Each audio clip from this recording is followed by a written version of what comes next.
It was stun like Rubik's stone. Rubik's skill. But the damage part?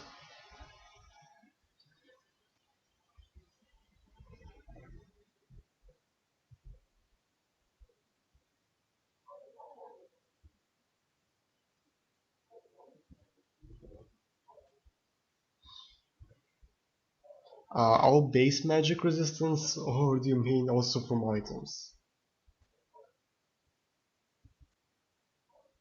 Okay, okay.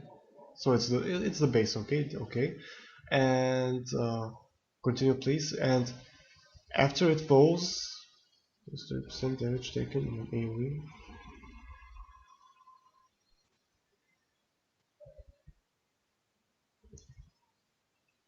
Okay.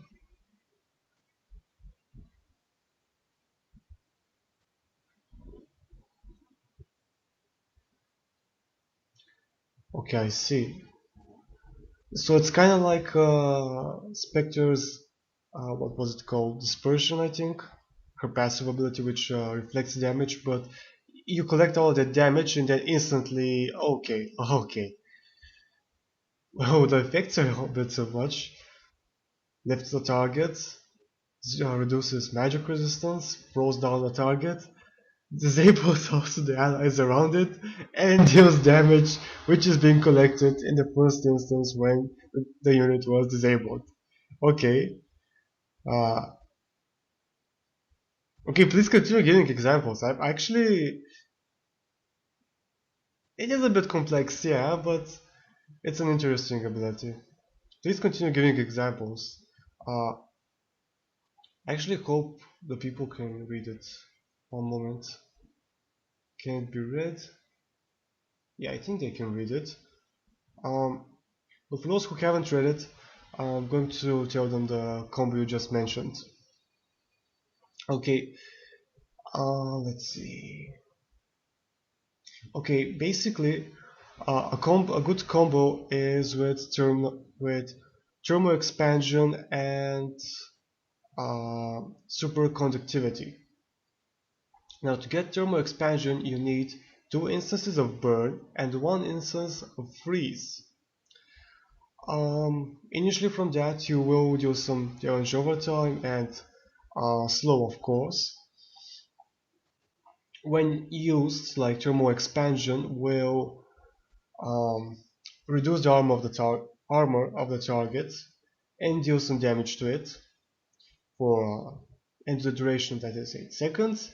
And if you manage to get for that duration uh, two instances two instances of freeze and 1 instance of zap, you can activate superconductivity.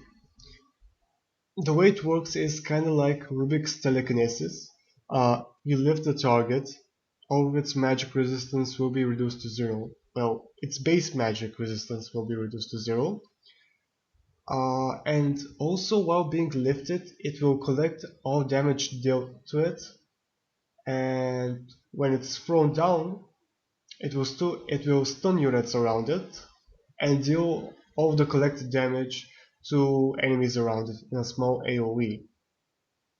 So thanks to uh, thermal expansion, you can like reduce the armor of the target, so you will do even more damage to it. If you have a carry, like in late game, a carry can do a lot of damage. So this is going to be quite a good combo for late game. Um, so yeah. Another combo he mentioned was again with thermal expansion and thermonuclear this time.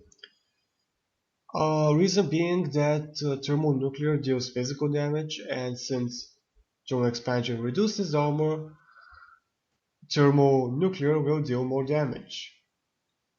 Um, but now when I think about this, I think I see what actually bothers me with the hero, and that's the damage over time effect, mainly from burn. I don't know why, but this seems to bother me way too much. I know it feels like when you activate your ultimate, you're wasting a lot because the passive burn, if you stack up, like if you stack it 3 times, it will deal a lot of damage. So it kind of feels like a waste to use one of your passives. Yes, it requires no mana. For example, at the end of the duration, you can of like all the passives. Uh, of burn. Pardon. So at the end duration of burn, you can activate your experiment and activate your nuclear to deal even more damage. Like, how do I say this? Uh, you can wait around 7 seconds to deal around 800 damage with your damage overtime ability, burn. After that, activate your ultimate and it will deal like an additional 300, 400, 500 or 600 additional damage depending on the level. In my opinion, maybe it should be just like the initial abilities should be kind of smaller. Like you're not all that required to uh, I don't know. I guess the damage over time kind of makes up for the cooldown of experiment, but at the same time, some of the duration for the experiment passives aren't all that long, so you can't really combo them all that good. So that kind of weakens the synergy. Uh, Maybe a way to balance that out. First of all, in my opinion, Burn should probably just deal burst damage and reduce armor. Sorry, but I really think that it should be like that. Anyway, I think a way to fix that is actually give experiment a duration. Uh, and also just for one effect, like when activated for a single, like for the duration, immediately when you apply the free buffs, the effect will actually trigger. Uh, and to be honest, in my opinion, the hero will be a lot more fun if the base abilities were like just simple buff placers, not deal all that much damage, or have too many effects. Uh, be like very spammable, very low mana cost, not all that super strong, but have your ultimate be used like more often, like 26 seconds cooldown and have it like 10 seconds duration, and you can constantly make some like your main damage source comes from the passives. Make it so that it comes from them and not so that it looks like there are like some additional effects. I'm not sure if you understood me. Um, oh shit! You were writing. Why the fuck did you Skype? Why didn't you show up? Damn it! Sorry. Okay. Did I miss too much? Not too much. Rubik 25. Okay. Count damage. Okay. Oh, I didn't miss all that much. Okay. I will do some effects. I will use some basic ones. Yes, in my opinion, the simpler they are, the better. Um, Also, actually, removing the buffs may not be all that required in order to like increase the synergy with some abilities. For example, you can make an ability which deals damage based on, for example, if a unit has um, movement speed lower than 300, like, okay, like, for example, one of the passives could be deals the difference between the enemy's movement speed and let's say 300 times 3 or something like that. So usually most units have 300 base movement speed, around that. And with basic boots like power treads, let's say 355 or 360. Let's say freeze doesn't deal additional damage, or even if it does, it's not all that much. The slow is the more important part. you will actually be able to slow the target a lot, and when you actually trigger that passive, you will be able to do a lot of damage. So your passive will synergize with one of your, I mean, your active freeze will synergize with one of your passives. Same for burn, it reduces armor. Um, the combo you suggested between thermal expansion and thermonuclear is actually based on reducing the target's armor, an effect which you lose when you actually activate thermonuclear. So maybe you should kind of make it so that the passives benefit a lot more from the base abilities and their buffs, and maybe not necessarily remove the buffs when like effect triggers.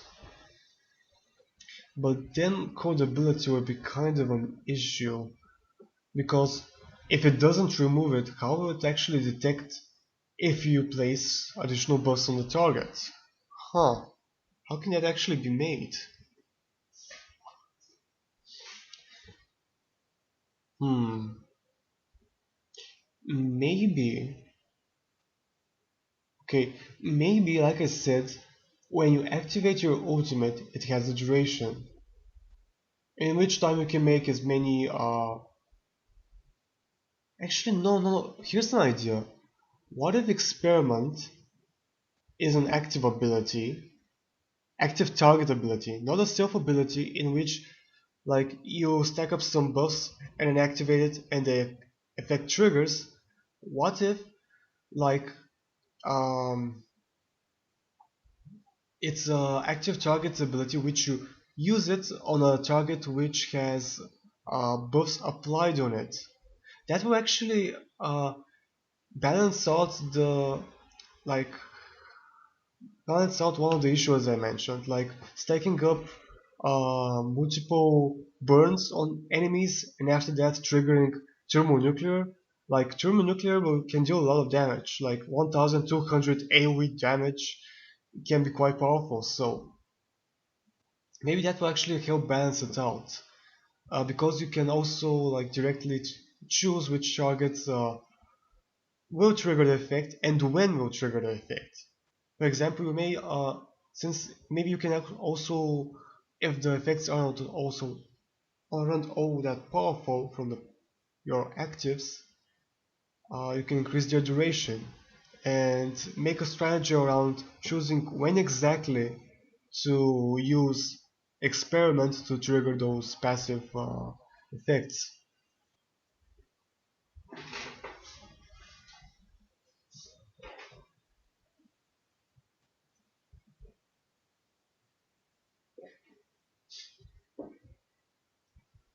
Yay, free people. Oh, cool, you guys can read it out.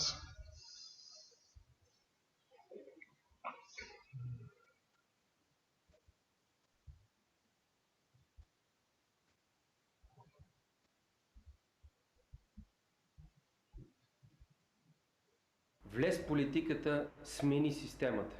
Партия РСС предоставя до But why a toggle 60% от ability? депутатските.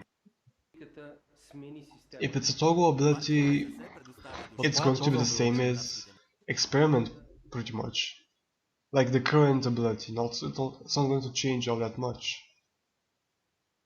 Just like activate periodically when it detects free buffs, but in that case, you can simply make it a passive. Yes, in that case, it will have a cooldown, but you can still have a cooldown for the passive.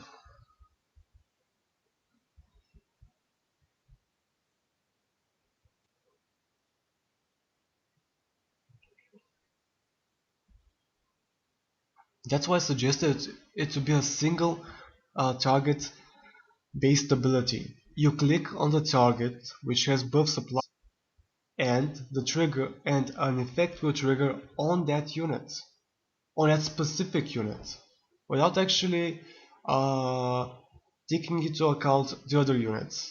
We want like an effect to trigger on those units, just click on them with your ultimate. That's why I said that you can like make some strategy around and time when to actually use your effects. Because right now you